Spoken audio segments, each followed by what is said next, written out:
आइए जानते हैं आज की कुछ अंतर्राष्ट्रीय खबरों को। पहले एक नजर आज की हेडलाइंस पर। तालिबान सरकार, किसे मिली अफगान की कमान?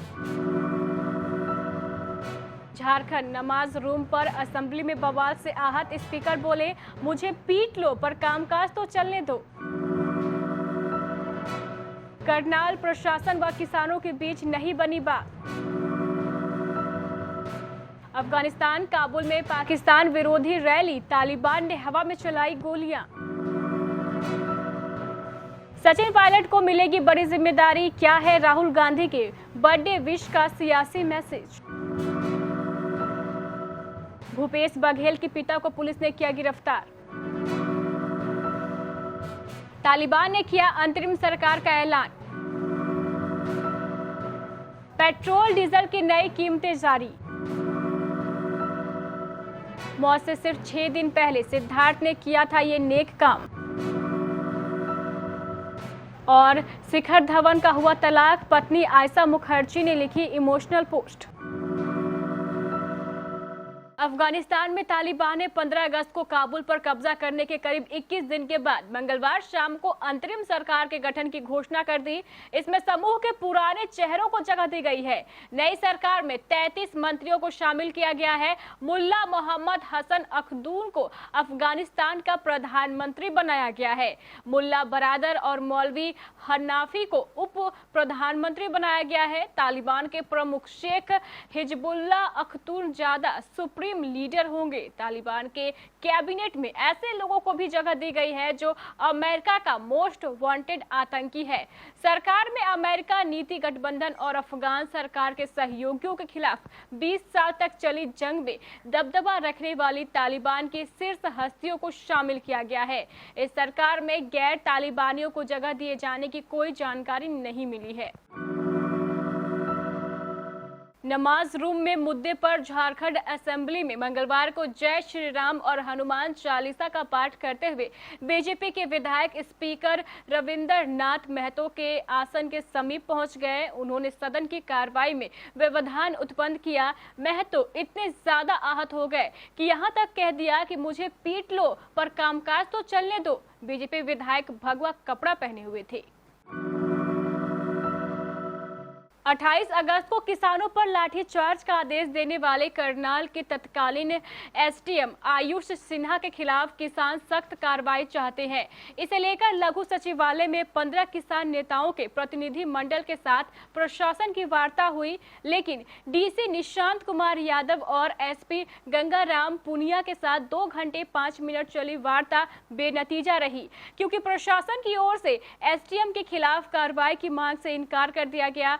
साथ ही जांच के बाद कार्रवाई का आश्वासन दिया गया। अफगानिस्तान की राजधानी काबुल से मिल रही रिपोर्ट के मुताबिक शहर की सड़कों पर इस समय विरोध मार्च निकाला जा रहा है।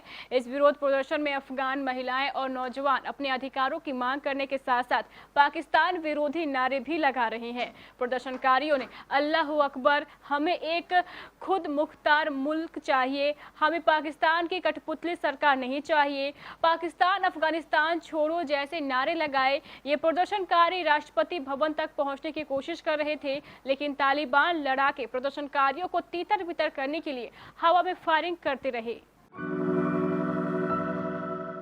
राजस्थान के पूर्व उप मुख्यमंत्री सचिन पायलट अपना 44वां जन्मदिन मना रहे थे। पायलट के जन्मदिन पर कई नेताओं ने उन्हें बधाई दी, लेकिन सबसे ज्यादा चर्चा सोशल मीडिया पर राहुल गांधी द्वारा दिए गए बधाई की हो रही है। राहुल गांधी ने सचिन पायलट के लिए एक सोशल मीडिया पोस्ट किया। उसमें उन्होंने बधाई देते हुए आने वाले साल शुभ होने की कामना की। अब सियासी गलियारों में इस बधाई संदेश के कई मायने निकाले जा रहे हैं। माना जा रहा है कि इस संदेश के जरिए राहुल गांधी ने सचिन पायलट को आने वाले समय में बड़ी जिम्मेदारी मिलने के संकेत दिए हैं। राहुल गांधी के इस छोटे से बधाई संदेश ने सूबे का सियासी पारा बढ़ा दिया है। छत्तीसगढ़ के मुख्यमंत्री भूपेश बघेल के पिता नंद कुमार बघेल को गिरफ्तार कर लिया गया है। उन्होंने ब्राह्मणों के खिलाफ कथित अपमानजनक बयान दिया था। गिरफ्तारी के बाद उन्हें रायपुर की एक अदालत में पेश किया गया। इससे पहले भारतीय जनता पार्टी के प्रवक्ता संबित पात्रा ने राहुल गांधी पर निशाना साधते हुए कहा था कि छत्तीसगढ़ के मुख्यमंत्री भूपेश बघेल के पिता और परिवारजन स्वयं ही जातिवाद और द्वेष फैलाने की कोशिश कर रहे हैं। उनके खिलाफ अब प्राथमिकी दर्ज करने तक की नौबत आ गई है, लेकिन राहुल गांधी को यह सब नहीं दिखता है और वह इस सब से अभिज्ञ बने हुए हैं। तालिबान ने मंगलवार को कार्यवाहक सरकार के मंत्रिमंडल की घोषणा की, जिसमें समूह के पुराने चेहरों को जगह दी गई है। इसमें अमेरिका नीति गठबंधन और अफगान सरकार के सहयोगियों के खिलाफ 20 साल तक चली जंग में दबदबा रखने वाली तालिबान की शीर्ष हस्तियों को शामिल किया गया है। तालिबान के पिछले शासन के अंतिम वर्षों में मुल्ला हसन अखदून ने अंतरिम प्रधानमंत्री के तौर पर काबुल में तालिबान की सरकार का नेतृत्व किया था।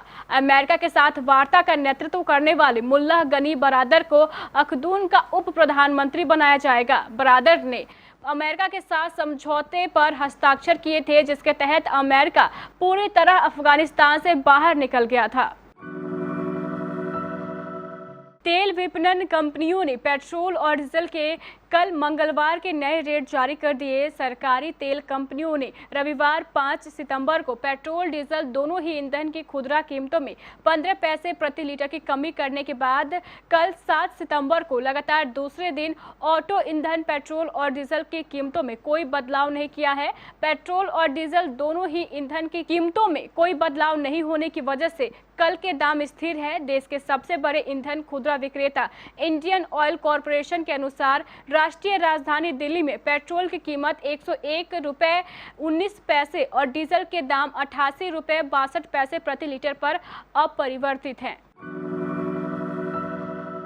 बिग बॉस 13 के विजेता रहे सिद्धार्थ शुक्ला का अचानक निधन हो गया है। 40 साल की उम्र में सिद्धार्थ ने दुनिया को अलविदा कह दिया। टीवी एक्टर सिद्धार्थ शुक्ला का हार्ट अटैक से निधन हुआ है। सिद्धार्थ शुक्ला की बहुत फैन फॉलोइंग थी। इन दिनों वो अपने करियर के पीक पर थे। उन्होंने कई टीवी शोज और फिल्मों में काम किया था। टीवी सीरियल बालिका बधू से सिद्धार्थ शुक्ला रातों रात घर घर में पहचाना जाने वाला नाम बन गए थे।